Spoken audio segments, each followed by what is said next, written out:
Welcome to Are You Mad at Me? I'm Vickie Morgan. I'm Josh Morgan. This is Season 2, Episode 4. Is it? Yeah. Man, where's the time gone? So we're very tired. We've had a very busy day because we had another false spring here in St. John's, Newfoundland. What does that mean, Josh? It's when it's like, yay, it's getting warm out and the snow's starting to melt. And then the next day it snows a bunch or it's really icy and... And how many have we had for 2026? All of them. It's been so many. It's been like we keep thinking, yay, it's getting warm out. And yeah. Josh wore open-toed shoes today out in public. Yeah, I got some sandals at Walmart. He thought about wearing shorts, but we know that's a big no-no because that's like inviting a snowstorm. Yeah, I don't believe in all that. But we did see a crazy old guy at the college wearing shorts and a T-shirt. So we're like, that's true. Could have been me. 2 days ago on Memorial Campus, we saw a guy in a full-on parka with his hood over his face with the fur on the outside. So anyway, it's a real eclectic mix here in Newfoundland. That's how it goes. So, okay, we're both also, very sincerely, we're pretty tired because we have been on the go all day, soaking up as much sun as we possibly could. I think I might have a little bit of a sunburn on my neck. I'm not sure, but anyway. This is it. But yeah. I have plenty of time to heal from that because it's probably going to snow for the next... I know for sure we'll have a little bit of an inch and a half of sloppy snow, we call it, on May 24th weekend. And that is because Buddy Wass's name and the other fellers wrote a song called 24th of May. And in it, there's a line that says you wake up to an inch and a half of sloppy snow laying on the ground when you go camping May 24th weekend. So in the law of attraction world, in the manifestation world, there is no other choice but for there to be snow on May 24th weekend. Yeah. We also get some of the most beautiful, beautiful weather on that weekend. But for somehow we end up with a little sprinkle of snow. So here we are, not even the end of April, and we're like, yay, it's spring. But we know better. Well, nobody's going to plant any gardens or any flowers or buds or seedlings or saplings or whatever. We did get the bikes out the other day with yes. the kids. We got all four of our bikes out and made sure they were oiled up and changing gears and braking the way they should, and we're ready to get on the road. And I don't know, what are we gonna do with our bikes? I pulled 14 muscles. Yeah, just going around the cul-de-sac. So today, out of shape. Today, speaking of, we went and. Almost all of us got haircuts. I didn't need a haircut, obviously, if you're watching this. But I did Josh's haircut, and I did a terrible job, and it's not what he asked for. So he's going to be nice, but it's not what he asked for. I just didn't need to get a trim today, that's all. But we went in today to get you and the boys both haircuts, and so we walked down to the barbershop salon, and then afterwards we walked, we were just killing time. We're like, yeah, we could just go home, or we could just walk down to the mall, and we ended up going to the mall to get the bus home.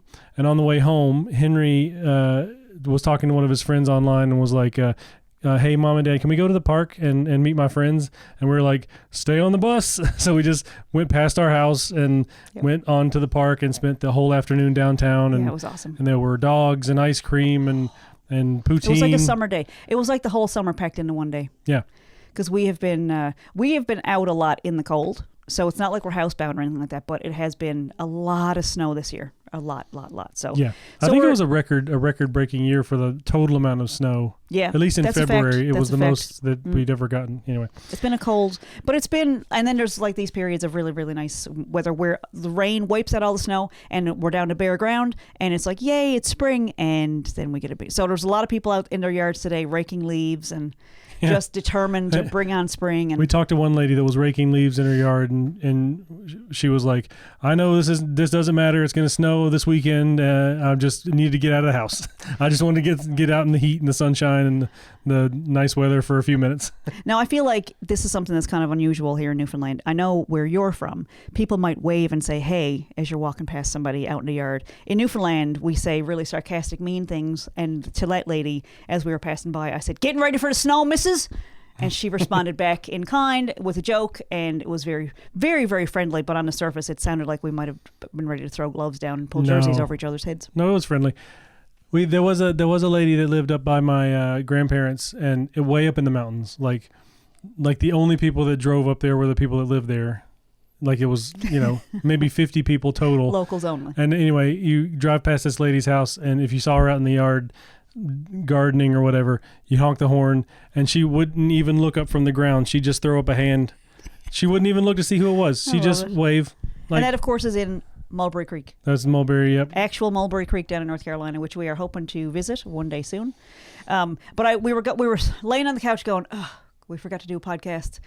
But I feel like we have some really good stuff to share this week. There's good stuff going on.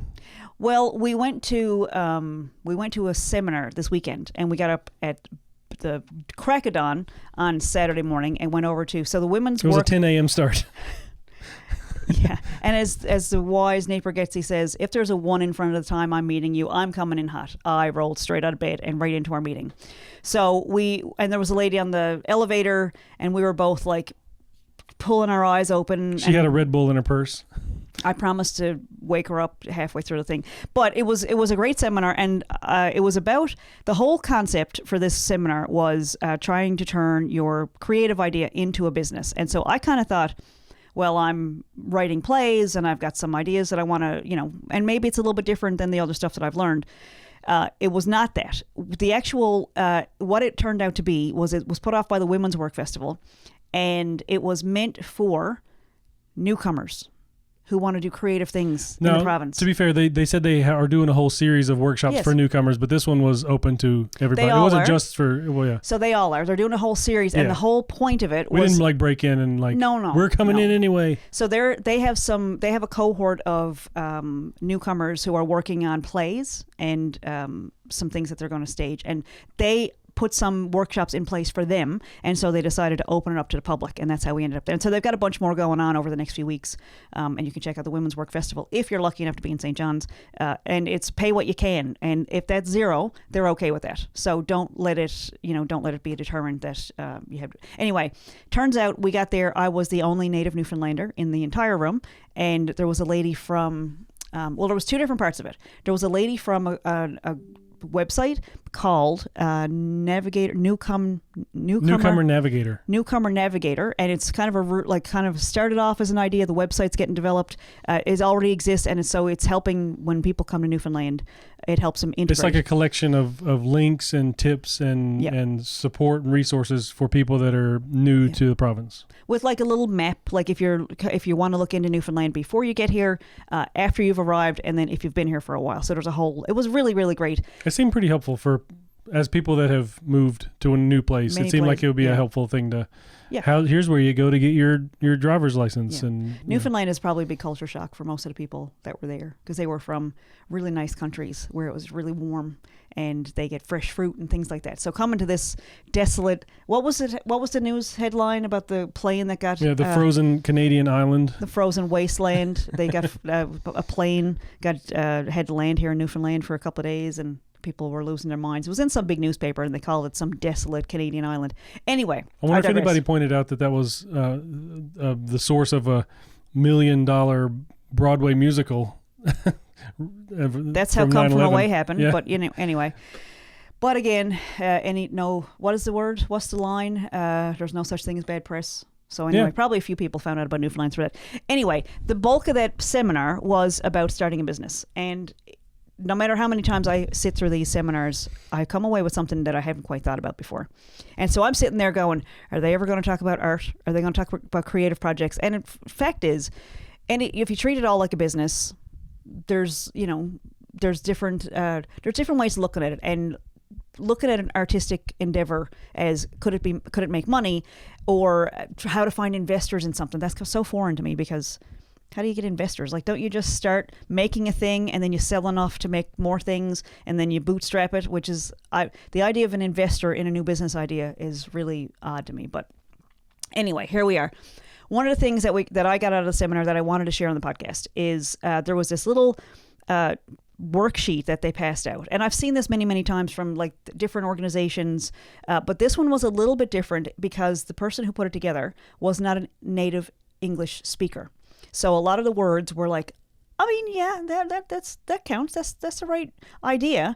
That's not quite the right word, but it really put a different perspective. Like, one of the things was when you're putting your business plan together based on your business idea, was an unfair advantage. There was actually a space for what is the unfair advantage that you have, and it's just indifferent. It was a nice way to look at it, because it was like what is What is the thing that's so awesome about your business idea that it almost makes it like an unfair advantage to other people that are doing something similar? Right. Like other people may be making cakes, but mine is going to be so good, and it's such a good advantage over what they're doing that this is why people should buy it. Or yeah.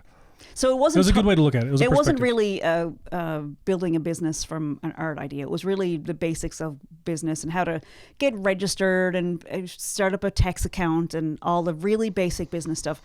But what came from it, what I took away from it, we're walking down the road afterwards, and there was the idea of pain points. So I feel like I've gotten into this rut of, look, I have this idea and I want to make this thing and it's going to help lots of people. And it's just not worth the paper that it's written on. So what I learned from that couple of hours, bright and early on a Saturday, was that your business idea should answer or solve a pain point. So I got some examples. Okay. I was thinking about this. So let's say you are a genealogist and you do research, you do family tree research in US or Canada. Just grabbing it out of the air. Just random, totally random job.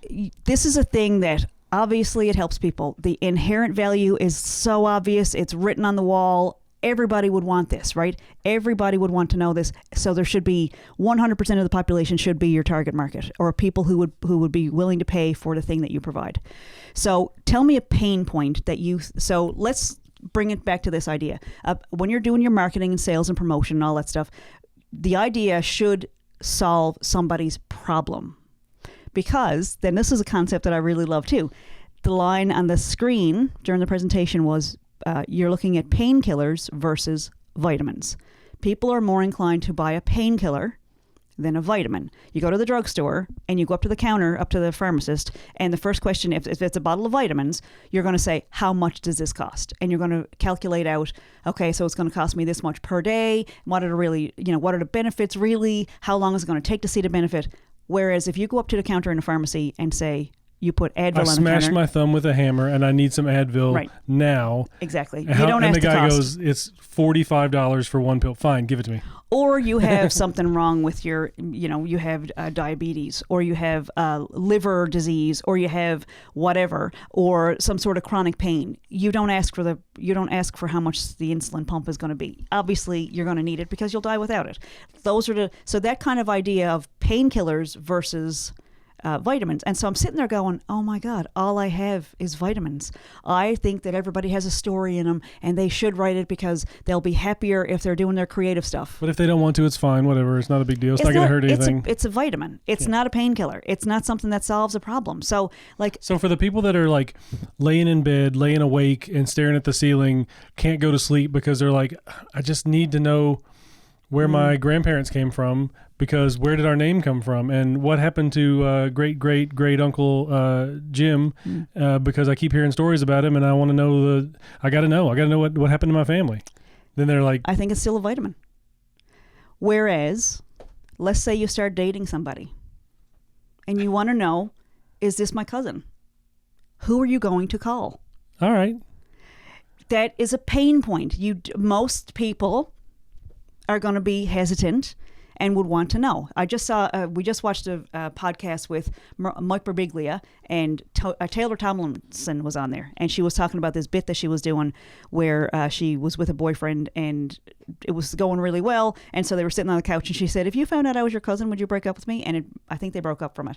But so she did this this research among her friends, and someone said to her, do not joke about this. You can't do this on stage. You'll lose your audience. She put it in her special. It's very popular. People love it. But the pain point is this person related to me? Or let's say that you're not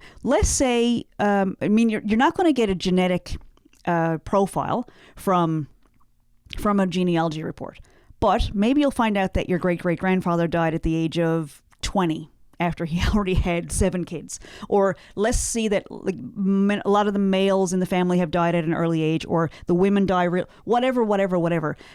That's the pain point. What does it solve? So someone told me the other day that her family gave her as a gift, they gave her a genealogy report. Now, I've had mine done, and it turns out that I have hundreds of cousins, which is problematic on a island like Newfoundland that only has 500,000 people. Finding out that you have hundreds of cousins out there that you didn't know about And also, the family reunions are a little sparse. So that's another pain problem or pain point.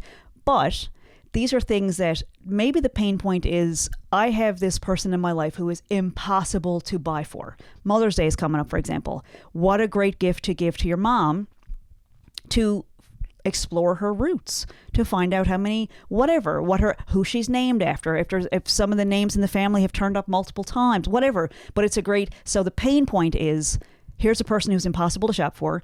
Here's a gift that's affordable and informative and fun and can create lots of conversations and all those things. So it solves the problem of a gift, a really thoughtful, valuable gift. Which is a big deal, especially if you have somebody that you care about that you have a thing coming up for that you want to buy for them. So if you, what am I going to get so and so for Christmas? Well, you're not going to give them Day. a gardening class because who knows if they don't like dirt. But genealogy report, it solves a whole lot of Everybody's problems. got ancestors. Everybody's got a. That should be Blaine's new tagline. Everybody's got ancestors. See, I would add, it came from somewhere.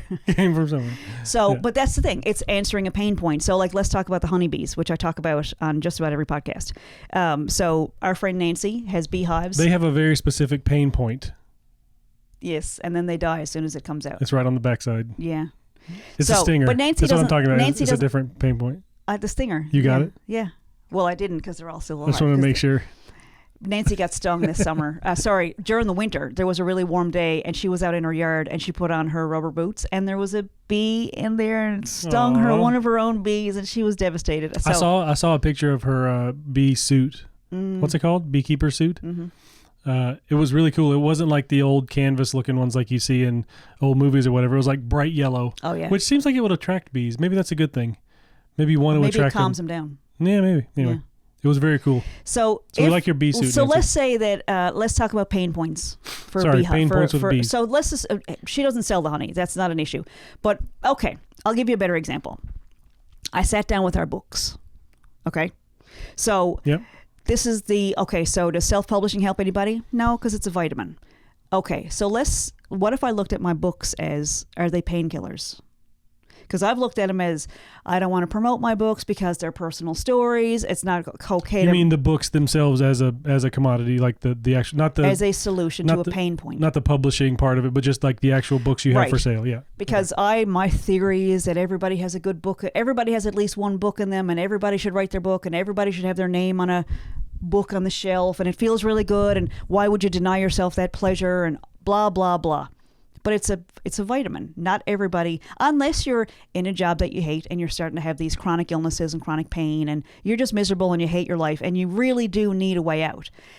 You're probably going to try a whole lot of things before you try creative stuff. It's just the fact. We were not creative people before. Well, was there a turning point? Or maybe we were and we just didn't know it. We have always been creative people, but did we have the guts to follow through on it? And the guts. Did it come to a point where it's this or so? I know for me, I had a whole bunch of doctors who were offering me all kinds of medications, and the problem is I can't swallow pills. So you can give me you can give me prescriptions all day long. I can't get them down my throat, down the gullet. So they're not doing anything for me, and I still have these pains and aches and anxieties and all that stuff. So it's not doing anything. So when someone came along and said, hey, have you tried CBD? I'm not going to swallow anything. I'm not eating a gummy. So someone said, how about a vape? The people at the desk at the cannabis clinic in Maine said that this stuff saves people's lives. And I thought, yeah, I'd like to see that. Turns out it's true. And so when I was able to relax a little tiny bit, I started doing a lot more creative stuff. I've been doing creative stuff my whole life, but never publicly, never for sale, never publicly. I didn't share it. Most of the people I knew didn't know I played guitar, for example. So when I looked at when we wrote For the Grace of Joe, okay, so it's a memoir. It made us feel better to write the story. It felt like it was memorializing our son. It was a way to honor him. It was a way to tell my mother what had happened because we weren't speaking when all that happened. So it had a lot of solutions. Publishing the book solved a lot of pain points for me. As a product now, does it solve any pain points? This is where the marketing comes from. So if I want to do a social media post, the text I'm going to put up on the screen is the questions that we're going to come up with right now. So, All right. okay. So are you talking about one specific book? Like which book are we talking? Let's talk about the first one, For the Grace of For Joe. the Grace of Joe. And this is stuff that we can cut together later, and we can use these for A pain point for the client, for the potential customer that would be buying the book. What problem does my book solve for someone who might pick this book up and feel better and have their pain relieved by my first book? I think that's pretty simple for that one, especially like people that are going through a similar thing in their life, like people that want to know that somebody else out there has lost a baby or is dealing with trisomy 13 or is dealing with similar situations in their life. It's really like it would be a stressful thing, a pain point to wonder, am I the only person that's ever gone through this? How do I go through, what do I do next? Like, how do I deal with this? So I think so I think you just walked into the library with that. I think it's a great start. And I think specifically for marketing, for an ad or for a promotion, what I'd want to see on the screen is a specific question, like what I'm typing into Google. Is everybody's mother-in-law crazy?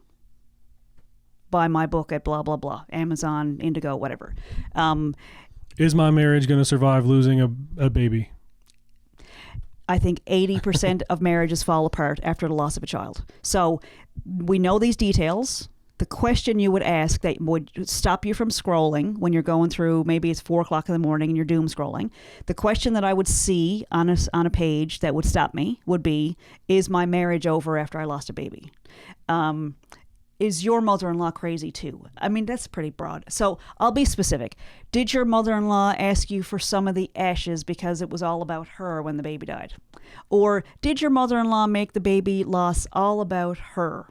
And it could be, but insert any relationship at all. It could be your dad. It could be one of your brothers. It could be one of your cousins. There's also dealing with all the healthcare in the U.S. that we dealt with at the time. Why am I so miserable during my rainbow pregnancy? Rainbow pregnancies are the absolute worst. It's 40 weeks of terror. Every single day you're reliving. I mean, maybe not for everybody. And those folks are not going to find my book. The algorithm, the law of attraction is not going to bring this little clip, the 30-second clip that I put together. They're not going to see it. It's not even going to register. But for the person who's sitting there going, how am I going to get through this rainbow pregnancy? Is there any way I can get this baby out of me at 7 months instead of having to wait the whole 40 weeks? That is the absolute longest 40 weeks of your life. And that's why we were in line so fast to the urologist. As soon as the baby was out, as soon as our third baby was born, it was like, no, cut, burn, cauterize, whatever you need to do. No more babies, no more pregnancies. Like, I wanted more babies, but I didn't want more pregnancies. Right. It was awful. And so I went to prenatal yoga, and as a rainbow pregnancy, as a rainbow mom, it was awful. The women there were all sharing, and we're trying to pick out names, and my mom wants to buy the best, the crib, and I'm going, I just hope this next baby doesn't die. And they'd go, and I, maybe I could have expressed myself better, but nobody wanted to talk to me at prenatal yoga because they thought that stillbirth was contagious, and so It was the loneliest time of my life. For another example, another pain point that my book answers or solves. If you're wondering, is it normal to want to go to a different doctor after you've had a loss with a particular doctor? Or is the secretary at the doctor's office that we were at the time was very, very rude. And when I was going through the rainbow pregnancy, someone said, you can get an ultrasound every week if you want one.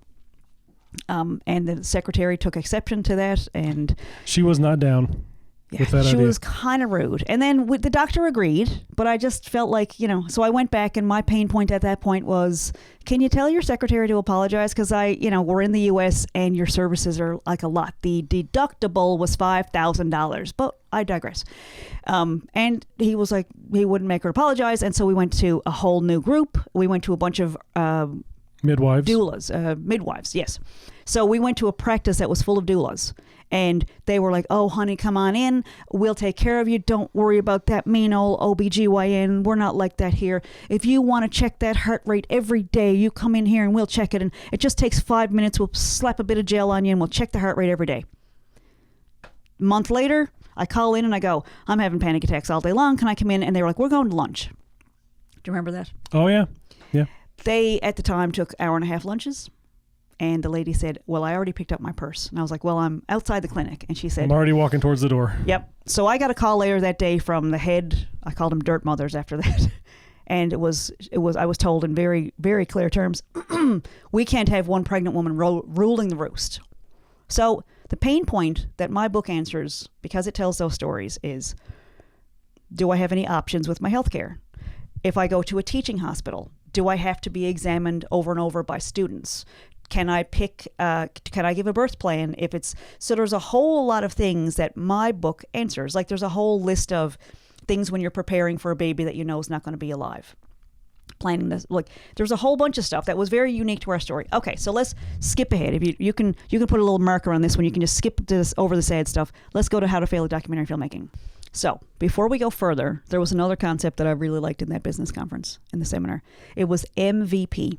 And I assumed I knew what it meant. It turns out I didn't. It was minimal viable product. So what we learned was that a lot of times when people start a company, or they go in with a business idea, or they start a new company, new business, a lot of times what they start off thinking they're going to end up producing becomes very, very different, because it's either too expensive to produce, or the market doesn't want it, or there's another thing within what they wanted to do that actually ends up being the cheapest thing they can make, like the least expensive, and it's not just necessarily the amount of profit. It's really what can we make that's actually the most viable, the most viable. Yeah. So, in a lot of cases, if you are, for example, a real estate agent, right? You're real estate agent. Yeah, you're selling houses, and here in Newfoundland right now, you're looking at maybe $250,000 for a regular little shack. At least. Yeah. So a real estate agent is selling products that are $250,000. How do you let somebody know that they should go with a real estate agent and not just whoever? Facebook Marketplace. Yes. The buy and sell. Well, we met somebody this past couple of weeks at the book fair who was a real estate agent, and he was considering writing a microbook about what a real estate agent actually does. And so we heard this from another friend of ours who put together a microbook. It's 50 pages, and she would just hand it to people who were considering hiring her as a client, as a consultant, or as an agent. And it was basically, here's everything you need to do to make this process go smoothly. And it summed up to, people would say, this is way too much work and it's going to be way too hard, so we're just going to hire her or pay this agent the fee. So the most minimal viable product becomes writing a microbook, putting into, and it's like, oh, well, you're giving away all your information for free. And that's something else. A lot of times people are concerned that if they give away everything that they know for free, then they're somehow losing clients. And it's the opposite. Most times people will come back and say, this is too hard. Please do this for me. It's clarity. So you know what you're getting into. So you know that you want somebody else to do it. Right. So. Sometimes. Right. Yeah. So I published a self-publishing guide, and people have bought it and they've published their books, and that's fantastic. However, it's not really solving. I haven't addressed the third book as it answers pain points. What is the biggest so yes, you should create, and yes, you should write, and it's really good for your mental health, and yes, you should feel how great your name feels on the spine of a book.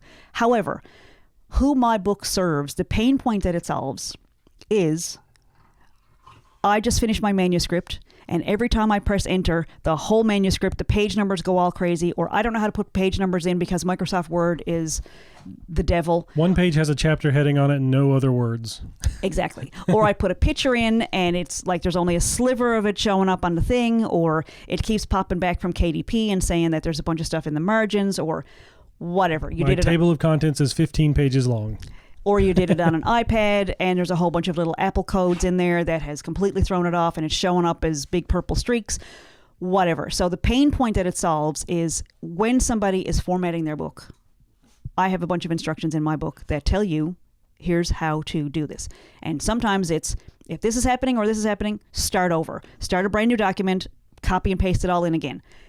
That's awful. That's absolutely awful. And that's painful. Yes. I absolutely hated formatting my books. I hated it, which is why I know it's worth a lot of money, because everybody else hates it too. But the pain point that my book solves is it gives instructions. It also gives instructions and explanations on why you need an ISBN, why it's a better idea to have one, why you don't need to worry about the bank You don't need to worry about somebody taking your money if you give a direct deposit form to KDP. And what was the other one? The contract with KDP. Right. People are really concerned that if they sign and agree to the contract to have their book on the platform, that somehow KDP will own the rights to their story. And unless you've heard somebody rationally say to you that doesn't work at Amazon, no, they don't own the rights. It's still your book and you can pull it back anytime. Yeah. Pain point. It's one of the things that stops people from publishing their books. So my book answers those pain points. Right. How to fail at documentary filmmaking. Pain points. What does it answer? So first of all, can I put names in my book that are real people? Yes, you can if you call a book fiction. Yeah. Pain point answered. But if I answer that question in a post on social media, on Pinterest or LinkedIn or Instagram or TikTok or whatever, that's given. So if you're asking the question, if you're doing an ad, this is a lot of marketing stuff. And I said 2026 was going to be marketing heavy, and so far it really is. So it's answering the pain point. What does the thing that I want to do solve? So if that's, I want to do dessert theater. Right. Because I've worked in dinner theater, and the menus and the serving staff and the kitchen are awful. People have different choices. They have that's their meal, so they're coming in hungry. Then you need a liquor license because obviously people need drinks with their whatever, and it just becomes this. You're doing supper and the other thing. I'd like to do dessert theater. Right. You have your supper at home. Cook whatever you want. Come in and there's a dessert buffet. We were talking about dessert theater because I believe that people want an evening out.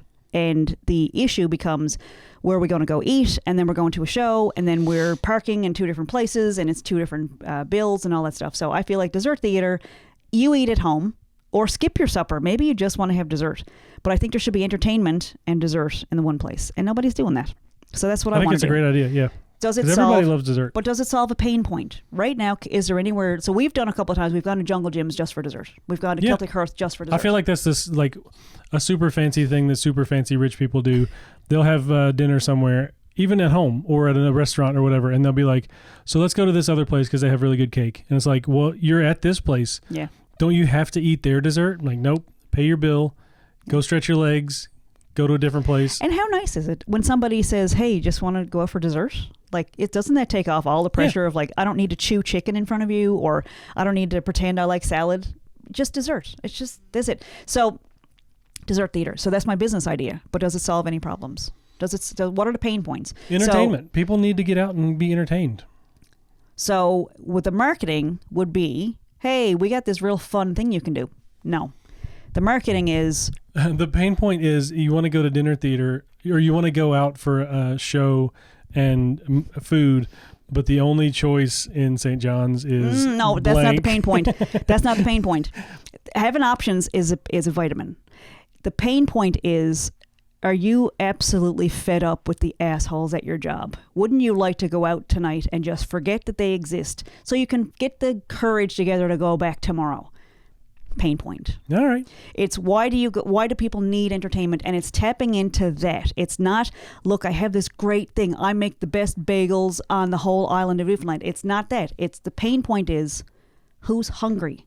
Do you solve hunger? If someone needs and not because people can make their own bagels, but is it quick? Is it accessible? Is it available? Is it affordable? Yeah. And is it going to be delicious? Yeah. Like, hopefully it's going to be delicious, but that's not really... Jerry Seinfeld talks about this. He says he loves marketing.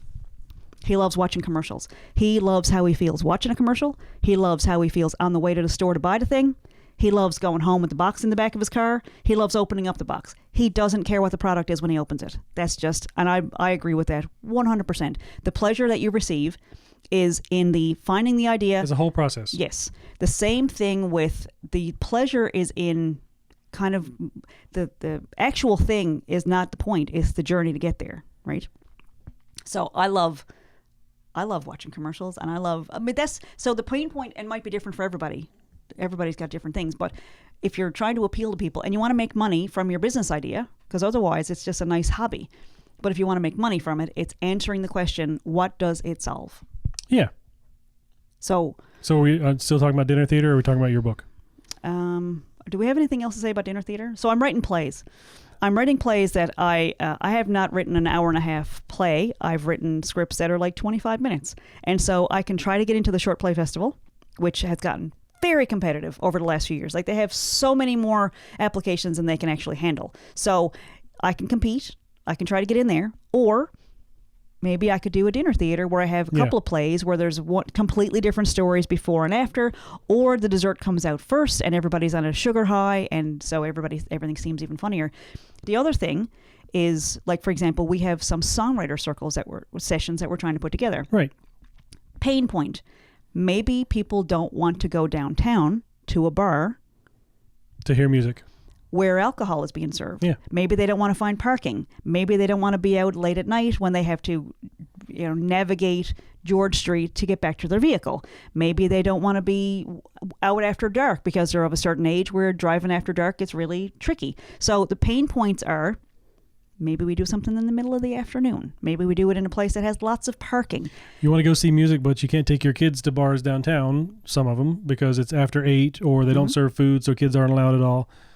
Maybe you have very talented children who are writing songs and they can't be in a bar. Yeah. So having a space that is family friendly, like when we did the Oops coffee houses, it was family friendly. It was there was no alcohol being served, and it was lots of snacks and lots of stuff to keep everybody busy.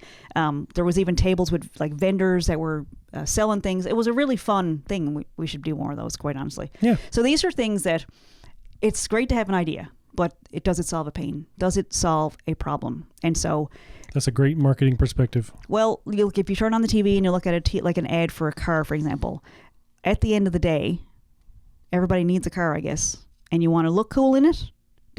Is your problem that you're already spending a whole bunch of money on a car every month and you look like a loser, or you look like kind of lame because you're in like a minivan or something like that? Maybe you want to which is our youngest son's dream vehicle. Yes. A minivan with lots of seating. Maybe you're having, for whatever reason, you'd rather have a 2-seater sports car, even though you have 3 kids. I mean, I don't know what your pain points are, but there's reasons behind all the things that when you see an ad, somebody has been asking those questions in a room, and there's been a committee that decided this is the pain point. It might answer other questions, like the medicine for restless leg syndrome was like I think a seizure medication or something, or it was for something else. But when they discovered that it stopped people from having restless legs, then they invented an issue that didn't even really exist before that. Nobody knew about before there was a medication for it. They named it, and all of a sudden they had this pill that solved it, which had never existed. So they created a pain point. So anyway, that's where we're going. So how to fail at documentary filmmaking. So just in case we want to use these as clips, you doing okay? Yeah. We're sitting on these stools because they're uncomfortable. That means we don't do 2.5-hour podcasts. Yeah. Yeah. So we're coming to the end of this one. We're coming to the end. Based on how my back feels as a 43-year-old man, we're coming to the end of this podcast. I saw a T-shirt the other day. It was like a guy sitting down in a chair in a balcony kind of thing, and said, "My heart is in the pit, but my knees are in the balcony." Like he was at a concert and wanted to be in the mosh pit. Oh. And he was like, "I want to be down there, but I'm here." We're different generations. I went to orchestra pit. So clearly it's amazing that we got together. That's not different generations. That's just a different type of entertainment. Sure. Yeah. Yeah, exactly. I'm sure there's been a mosh pit in an orchestra pit at some point. Probably. That's a good idea. We should start that. So there's probably a lot of people. Can we do some sort of geriatric mosh pit?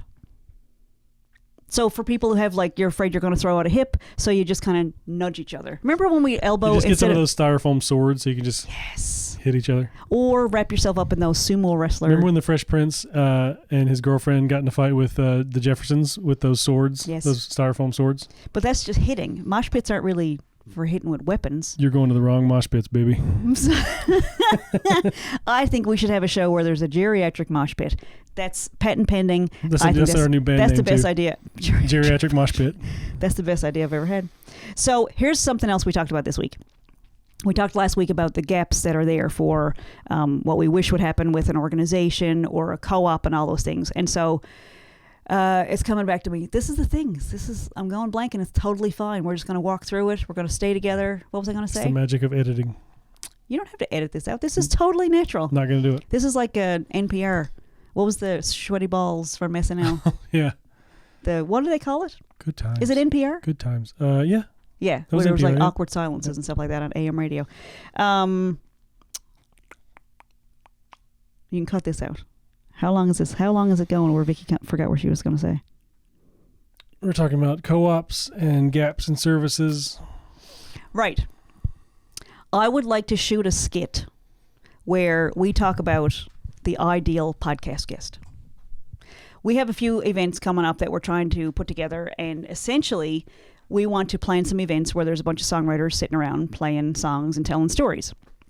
So we want to market them. And so I'm trying to figure out how to put a call out that has in the description, by the way, if you want to be in one of the songwriter sessions, we are going to interview you at the venue in advance a couple of weeks before so we can promote the event. What we require of you, obviously, we need you to write really beautiful songs and have really great stories to go along with it and be willing to play an instrument to accompany yourself.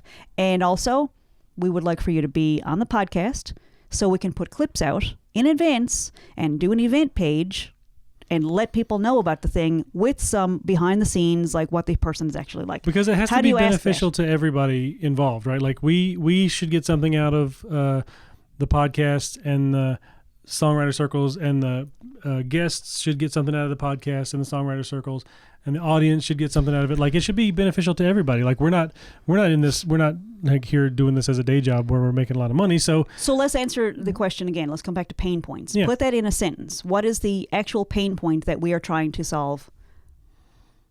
Anonymity. No, I can't put that in a sentence. Okay. It's hard. Marketing is hard. That's just okay. So our pain point is, does anybody listen to our podcast? That would be the clickbait title on the little video. And then for the next 30 seconds, it would be, how do you get people to listen to your podcast? And I don't know. Well, you get guests on that already have a following, and they bring their following to watch your podcast, and those people keep watching forever every week. That is one solution. That's one way. And so your ideal guest would be someone who has a following and brings it along. Well, and there's a bunch of stuff that they can do. It's all optional, but there are people who we've had, so we kind of weren't sure that this even existed. It was like this beautiful unicorn. And then we had Hannah Slay on. Mm-hmm. And we had Ida Linehan Young on. Right. And they were, they understood the assignment. There was also Nicole Kiley. Yep. Was absolutely amazing. Nicole posted when she was on the way to the podcast. She took pictures when we were recording the podcast. She posted the clips that we put saying the podcast was on the way. She might be a marketing whiz. She is a marketing whiz. She shared the podcast when it went out. She commented on the video itself on YouTube, and I think she might have left reviews on Spotify and stuff. So how do you say that to somebody? How do you ask for what it is you want? And so for us, we're going to use this as a clip. Yes. The title will be Ideal Podcast Guest, right? Because what we want. So here's the thing: if you go to a musician and say, "Look, play at this event for free, you'll get exposure," we say no to that immediately. This is not, you don't get to tell me what exposure We'll do our own exposure. We'll handle give us exposure. Money. Yes. So paid gigs. However, leading up to it, there has to be some understanding, and sometimes you kind of need to map it out for people. Most people understand the assignment. Then there's the other group who are like, of course you had me on your podcast. I'm a celebrity. And then you do all the work. Or if you book somebody for a show, and this has happened, where you book somebody for a show because they have a whole bunch of people that follow them around and go to all their gigs. And they show up at your thing and they play alone and they leave immediately after. They did not bring their entourage. And none of their followers. people came. None of their people came. And they're looking at you like, well, didn't you? Why? So as a musician, I have trouble putting on the other hat. It is very difficult to produce a show and to put people in the seats. So one of the tricks of the trade is you get people who have a following, who you know are going to bring their parents and their grandparents and maybe their kids and maybe their friends from work. It's not like, what am I like being? Is this unethical or no? That's pretty reasonable because that's what we do. It benefits it's entertainment, right? It should benefit everybody. So what happens is, yes, my friends are going to show up, but if it's only my friends, this is a waste of time. I have a show coming up in a couple of weeks with a very, very good friend of mine, who I love. He has his own following. We are doing a show together because I have a group that supports what I do. And together, we're going to do a double bill at a sweet little spot. So some of your fans will say, holy cow, I had no idea he was so good. Right. And then they'll download his music and go to his next show. Exactly. And some of his fans will be like, Vice holy versa. cow, I had no idea he was so good. So we're going to go to the venue and we're going to record an interview and we're probably going to play a couple of acoustic songs and we're going to promote it and share it and put it all over TikTok and Instagram. It's going to promote the show, which every single time somebody finds out about what you do that didn't know about it before, that's marketing. And I feel like I already just heard my own voice in my head and I was like, we lost people about 35 minutes ago because I'm tired of hearing my own voice right now. No, this is a good class of we're repeating it on different topics and you're going to get it by the end of the podcast. Pain points and solving problems. And yeah, I think it's... So the pain points for us are, here's a thing we have that we can provide for people. We have some opportunities for songwriters to play their songs and in an audience that they might not have played in front of before. In return, we're going to want you to come on the podcast and talk about your creative process and share a song, maybe two, and we're going to use that to promote, but that part's free. The paying part is when we get to the show, we'll split the door or whatever.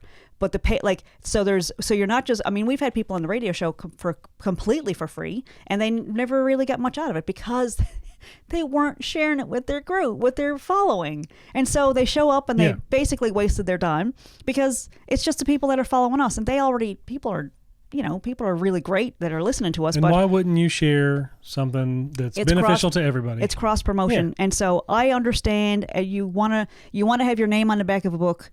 You want to be a celebrity that shows up for interviews and Oprah just takes care of all the marketing.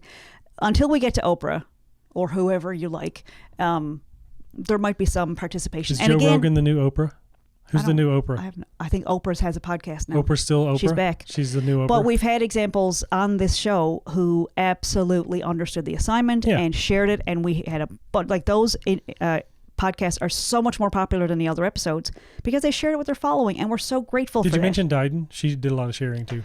Dyden is a walking marketing machine. Yeah. She is she's so good and really great on the podcast, but took pictures on the way. I'm going to Vickie and Josh's today and took pictures when we were taping and then shared it when it was coming out, and we commented on each other's posts, and it's all good stuff. And so now what's the beautiful thing that came from it is there was a bunch of people that when we went to Dyden's book launch, people already knew who I was. Yeah. They had heard of me. And so when we gave away a book at the book launch, people wanted it in the room. I win, she wins. We're planning more events. The audience wins. Okay. See, what are the pain points? I'm not being silly. What are the pain points for the audience? What do they want that they got out of that? Out of what? Out of learning. Book launch? So someone listening to my podcast and they hear Dyden from Jamaica and she's talking about her green smoothie book or her resilient foreigner book. What is somebody getting out of that? What is the pain point that answered? We don't know. Why would you listen to a podcast? Possibly because having something much like ladies years ago watched soap operas. They felt like they were friends with the people who were on TV every day at the same time. And on the weekends, they were lost. I was lost on the weekends because I missed going to high school. I missed going to school and classes, and because it was safe and there was activities I could participate in. So the consistency of putting a podcast on the same time every week, you don't know somebody's situation. Maybe they're in the middle of nowhere and they don't talk to people all week long, and they know that they can tune in and listen to us, and they feel like they're at the table and they feel like we're talking to them, and they might never want to publish a book. They might not ever want to do anything related to starting their own whatever, but it's consistent and it shows up. And the pain point is they feel like they're friends with us, and they are. They're becoming our community. And so when they reach out and say, "Hey, I went to that restaurant you recommended," or "Oh, I didn't like when you had the I didn't like when you played Fortnite. It was too confusing. I couldn't hear it." Sorry, Craig. It was too much. Or whoever. We adjusted. Well, we did, but it worked because we knew that didn't work for the people who were listening. And we can try to appeal. Like we were trying to go for the Fortnite audience. We didn't get any extra viewers. We didn't have anybody asking for the Fortnite back. I mean, we did have fun. Yeah. We should just go play super distracting. We should just go play Fortnite. It was super distracting, and it wasn't good for us either. But so the consistency is, and some people drop off and some people listen to every episode and some people are a few weeks behind, but it's consistent. And so people are getting to know us all over again. They're encouraged, and maybe they never ever pick up a pen to write a book, but the pain point of a podcast is not necessarily someone goes and buys or hires you as a consultant, or maybe they start their own podcast or whatever it is. But the pain points, it's keeping in mind, what problem do you solve for somebody? Right? And so maybe listening to me every week go, and this person is mad at me. Like, maybe you listen to it and you go, oh, my life's not that bad. Or I learned something new about marketing. Maybe. Or they go, man, that girl is a mess. I would have handled that so much better. Or maybe they're going, yeah, I got someone in my life. No, I get that. Did the same thing. And they feel a little less alone. So same thing with entertainment. Entertainment serves a purpose because it makes it as an escape. And so if you have a business idea that is providing entertainment, or why would you write a song? The process, like when you buy somebody a gift and you're waiting around for them to say thank you, or you send them a card, for example, and you're waiting around for them to say thank you for it. The gift is how you felt when you were buying the card or the gift and wrapping it and sending it or delivering it. That's the gift to you because you get to feel all that love. If you're waiting for the thank you, it kind of misses the mark because the thank you is not, you've already received the benefit of your gift. Feelings are done. They're receiving the benefit of you thought about them and this is something that they might like, but the obligation is not on their shoulders to make you feel good because you did a good thing or a nice thing, right? So the pain points are, Hallmark is making money because this is so meta right now. Like this is like everything is serving a purpose. It's all solving a problem. And like you're not selling the steak, you're selling the sizzle. That's right. You don't care. Like you can eat cheese and crackers out of your cupboard. You don't need steak, but you like cooking out. You like grilling. You like the smells. You like looking like the big, capable person that's out there with the grill going and the steam and the neighbors all smell it. And, it looks, so it's really the pleasure that you get from it. And it's not the actual item. Right. It's just something to keep in mind if you're thinking about starting a company or writing a book. I think it's a great perspective. The pain points that you're solving sometimes is that someone out there who has been through something similar might feel less alone. And the longer you prevent yourself from marketing your book, that person is going that much more time feeling crappy. What are you depriving them of by not doing your thing that you're doing? It's a disservice to keep the things to yourself. And that's the mindset of that has really not served me. And going to that thing on Saturday, I was sitting there going, oh my God, I've got a degree in business. I already know this stuff. But there was some stuff that got through that I hadn't considered before. Yeah, that's great. And so walking away going, you know what? All these airy-fairy ideas of my book will help people.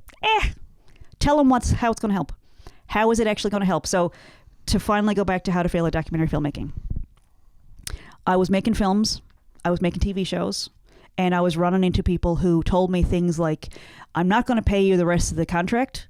You were nothing when I found you. That was an actual story. That actually happened. That's a great clip. It's in the book. It's in the book. That project I finished on my own because I assumed he'll come around. He'll give me the other 75% of the contract that we signed. He never, ever did. Ever. But because I had like 14 people on the hook for that project, and we had already started, we were already 2 weeks into filming, I went ahead and finished it. And I figured I'll get the money back eventually, and I didn't. But I did get a great story for the book. It's material. It's material. Yeah. So when we made the show, and the people from Ontario and Quebec hated it. Has anyone from Newfoundland ever done something really, really funny that someone from Ontario didn't find funny? Yeah. Is it going to happen again? Probably, yeah. Is someone going to feel less alone? So the hook is, do people in Ontario hate you? I'd stop and read that. I would buy 5 copies of that and send it to all my friends. I don't think you're ever going to do anything that appeals to everybody, but you are going to appeal very specifically to the people, your audience, who are out there waiting for you, who are manifesting your story in the format that you want to share, whether it's a play or a book or a song or a cake recipe or a coffee bean that you brought in because you traveled and you found the best coffee bean that's ever been put in a beverage. Like, you are uniquely equipped to do the thing that you feel like you should do. Right. And I think the gift that I can give is to say, think about the pain points in terms of what am I actually solving for somebody else. Yeah. And you need to be really self-centered and arrogant. Yes, absolutely. To figure out, what am I bringing to the table? What do I offer to people? And like, well, you have to value yourself. You have to value what it is that you do. So if it's entertainment, am I as skilled as this guitar player or that guitar player? No. Is my voice as good as this person or that person? No, it isn't. But am I funny? Not as funny as this person. But if you come to one of my I'm not going to shows, participate in this. you need to, because you need to be honest. But when you come to one of my shows, are you having a good time? Yeah. Do you care if I miss a chord? No. Do you care if I start a song over 3 times because I forgot the lyrics to my own song? No. Okay. Some people might look at that and say, I'm not playing with her. She's not professional enough. Yeah, but you know what, bud? I'm entertaining. Are you even export ready? Sorry. Yes. And if a jury of your peers decides that you're not export ready, guess what? Dual citizens. I can walk across the border tomorrow and play anywhere I want in the United States. And if an organization here locally decides I'm not export ready and doesn't let me play in front... Okay, let's talk about this for 1 second and then we'll go, I promise. If an organization is bringing people in, delegates, let's say, to a film festival or a music festival or writers' workshops or whatever, the folks who are being flown in because they represent a certain company, they're getting a weekend away in Newfoundland. Yeah. The chances, like, they couldn't find me any other way. They didn't see me on TikTok. They have to come to Newfoundland to a contrived interaction in a bar or at a showcase to really consider me as a musician. I don't think so. Yeah, we have the internet here. It checks a box so that the funding continues. Yeah. It's contrived. There are lots of other ways. The law of attraction and the universe has many, many other ways for people to find me. That's right. So it doesn't need to happen that way. Yeah. And in fact, it's okay if it doesn't happen that way. If I can go to Ontario and play a show, or if I can go out all the way to BC, which is my life's dream right now, because I just found out that Zach Galifianakis lives out in BC, and I just want to run into him somewhere at like a hardware store because he's so funny. But also from North Carolina. There's so much stuff happening out in BC that I just want to be there. Josh Jackson is there. Katie Holmes and Josh Jackson just did a brand new movie called Happy Hour. Oh my God. It's going to be at Tribeca in New York. Do you know what I'd give to be in New York to see that? Right. Just to bump into him at a coffee shop. Like, yeah. I don't know what I'd Hobnob. say. We'd be Rub best shoulders. friends. We'd be best friends. I know it. I know we would. Yeah. But if I go to BC where Josh lives, there's a pretty good chance I'd bump into him. You know, I don't know, and say, hey, how's it? Anyway, whatever. Hashtag goals. Okay. Yes. So these are the things that I can book a show wherever. I can book a Lions Club or a Legion or a community center anywhere I want. It's really, but what pain point, not just solving my own problem, but does it solve a pain point for anybody else? Right. And so for right now, where I am in my musical career is, and maybe it's not a music thing. Maybe I go out and I do an open book event where lots of writers can come out and read from their thing. And maybe on the side, I go to an open mic and somebody hears me and somebody whatever. Yeah. I get to play, I'm having a good time, and maybe I'm doing something different in that city. So I think thinking a little bit more open-minded and flexible is really where it's at for me right now. And I'm so grateful to the Women's Work Festival for offering sessions like this. And we're also thinking a little bit more along the lines of the newcomers who are coming to Newfoundland, who are coming from all over the globe, whether it's for university or for any number of reasons to be in Newfoundland. Canada is like a, what do you call it? Like a magnet. I think St. John's is one of the magnet cities. Like people, we got lots of students, lots of professionals, lots of refugees, lots of people from other countries that are settling here. And it's great. So there's a whole bunch of stuff going on. So there's these massive populations of people who just don't know yet how many jackets they need to wear for this time of year, or how cold it gets, or where you can buy shovels, or that you can get Instacart delivered but not outside a certain boundary. So those are things that the lady looked at me. She asked how many people were not from Newfoundland, and every single person in the room put up their hand except me. And so she looked straight at me and she said, okay, you're from here. Maybe you can be part of the solution. And it struck. I felt like we were in Robin Hood. I felt like I was struck right in the heart. Like, you know what? Maybe going through that idea of we'll get the same old, we'll go to bars, we'll do songwriter circles downtown. Like we're going to do a bunch of those too. But maybe there's some room there for the multicultural groups who are also songwriters and singers and musicians. And tons of music. Maybe they play instruments I've never even heard of. And they're trying to figure out how to live in this new country and be an artist, and what we can provide information about that. We can be the token Canadian sitting there. You're not even from here. That's right. You're a foreigner. So there's a lot. It really opened up my mind in a lot of ways to go to that little awesome. thing. And I was up early on a Saturday, and I loved every minute of it. So you can check it out. There's going to be a whole bunch more sessions with them. Women's Work Festival. Check them out. John's. That was the festival we went to a few weeks back where they had all these works in progress, and they flew in a whole bunch of playwrights and different people to present their work, and it was amazing. And that's a whole different conversation. The folks who were coming in to present the things that they're working on. That's amazing. Like the talkback panels, that's on my bucket list. I want to do those, and hopefully we'll get there. But it starts off with, again, pain point. I'm 48 years old. Is it too late for me to start writing plays? I would stop scrolling, and I would read whatever that person had written there. Because, that applies to me. I want to know, is it too late for me? And I want to hear an example from someone who's done it. Yeah, it's possible. Yeah. Final thoughts? This has been a very great perspective changer. Yeah. Yeah, I like it. So, what do you think? Pain points. All right. This is Are You Mad at Me? Season 2, episode 4. I'm Vickie Morgan. It might be episode 5, but I'm pretty sure it's 4. It doesn't matter. It does not matter. Anyway, I'm still Vickie Morgan. I'm still Josh Morgan. And thank you for listening, and we will see you next week. Keep writing.